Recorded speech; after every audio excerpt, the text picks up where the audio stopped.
Paz Deus, meus irmãos do GTM Musical, tudo bom? Tô contente, esse é o primeiro vídeo para mim poder falar, né? Compartilhar um pouco do meu conhecimento como coach motivacional e trazer um pouco, sair um pouco do ambiente profissional e trazer para um ambiente um pouco mais espiritual, né? Ajudar os servos de Deus no nosso peregrinar na Terra. E com essa pandemia, como que eu posso resumir? Até no grupo o irmão teve pedido de oração, muita irmandade entrando em depressão. O isolamento social ele judia mais do cérebro do que cuida mesmo da saúde, né? Ele atrapalha muito. Então, vendo o que está acontecendo nesse sentido, eu trouxe um assunto para poder compartilhar com os irmãos, né? Na neurociência, você aprende algo que faz abrir um pouco a mente, né? Porque antes eu imaginava que o cérebro era algo fantástico, né? Mas você vai começando a entender que o cérebro ele é mesquinho. O cérebro primeiro ele mata o corpo inteiro para depois ele morrer. Por exemplo, porque muitas pessoas falam que acordar cedo faz bem. Todo mundo fala acordar cedo, você fica disposto, mas não consegue entender o porquê. Porque o sono de 7, 8 horas no máximo, se você passa desse tempo, o seu cérebro ele começa a se preservar, vamos falar assim. Porque se ficar muito tempo sem alimentação, se ficar muito tempo sem uma troca de temperatura, sem a movimentação da corrente sanguínea, ele se desgasta. O que ele faz? Ele começa a desligar. Então ele faz o famoso invernar. Ele começa a desligar o seu organismo. Por isso que quando a pessoa dorme mais do que 7, 8 horas, acorda, parece que o dia não vai, parece que está complicado, fica tenso, parece que está com mais sono do que quando deitou. Porque o cérebro ele se preserva, ele começa a desligar o corpo. E quando você acorda, ele vai ligando lentamente. Ele tem que entender que ele está seguro, para depois ele ligar o restante. Por isso que o ideal é 7 horas no máximo, levanta, não dá tempo. Quando você faz um sono que é o suficiente para o seu descanso, não dá tempo do cérebro desligar. Então você acorda disposto. A impressão que dá é que está mais disposto do que se tivesse dormido 9, 10 horas. É mais ou menos dessa forma.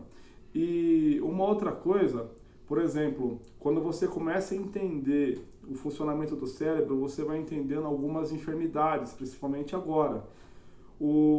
Quando uma pessoa, por isso que fala, né, é uma guerra, a nossa vida espiritual é uma guerra da carne contra o espírito.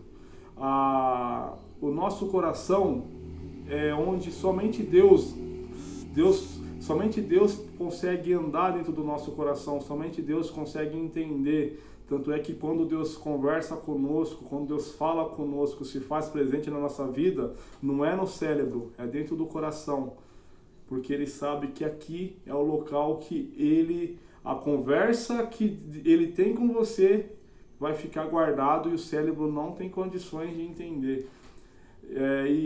Por exemplo, quando a pessoa está muito ansiosa, uma ansiedade muito grande com alguma coisa, o que o cérebro faz? Ele joga essa ansiedade, ele tira do cérebro, ele joga pro organismo. A pessoa que é muito ansiosa, ela tende forte a ter dores no estômago e vai indo, depois tem uma gastrite, tem um câncer de estômago.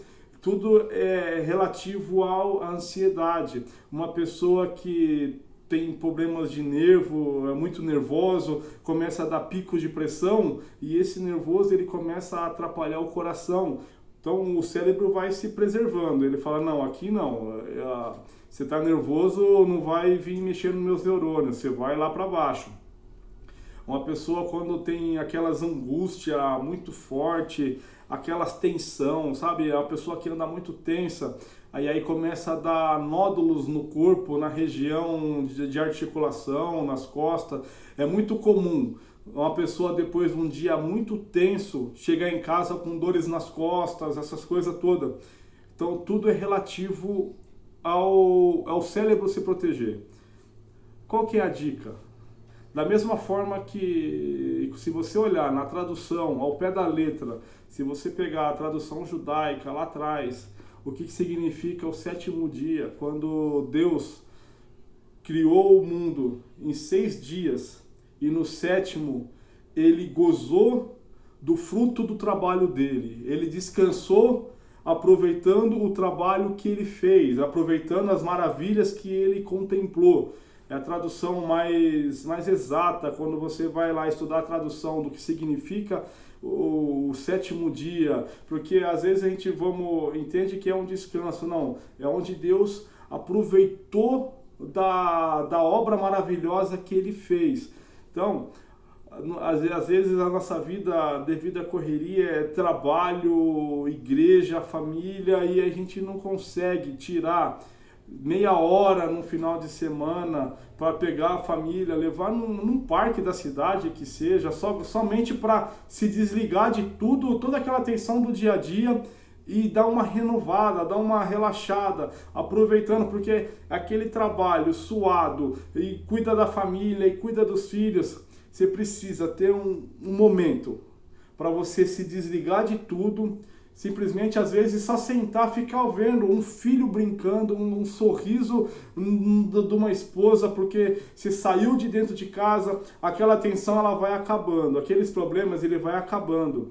Uma coisa que me ajuda bastante, às vezes depois de um dia intenso de trabalho na firma, eu falo, Senhor, agora vou colocar todos esses problemas da empresa dentro de uma caixinha e tá aqui, ó, guardado, estou saindo para fora.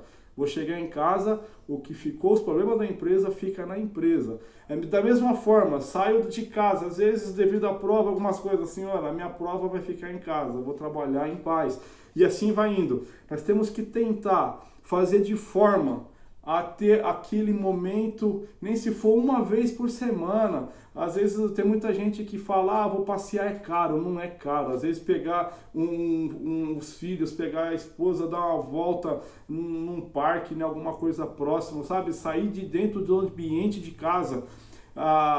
Porque eu mesmo teve uma época que eu estava até meio que, vamos falar assim, me enlouquecendo, porque era só trabalho, escola, e oração, tudo. E só que eu não tinha aquele tempo e aquela tensão, porque muitas das vezes a gente entra em visita, entra em casa que é terrível, você briga, é uma guerra espiritual, depois você volta para casa e fica aquela tensão. Se você não tira um tempo para você pegar, se desligar de tudo, fala, não, hoje eu vou desligar, eu vou simplesmente fazer o que Deus ensinou, eu vou aproveitar o que Deus me deu.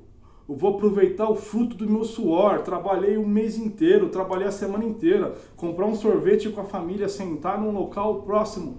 Pronto, você vai se desligando. Um filho, um sorriso de um filho, um sorriso de uma esposa contente, porque você saiu de dentro de casa, levou para um ambiente. Meu, isso não tem preço.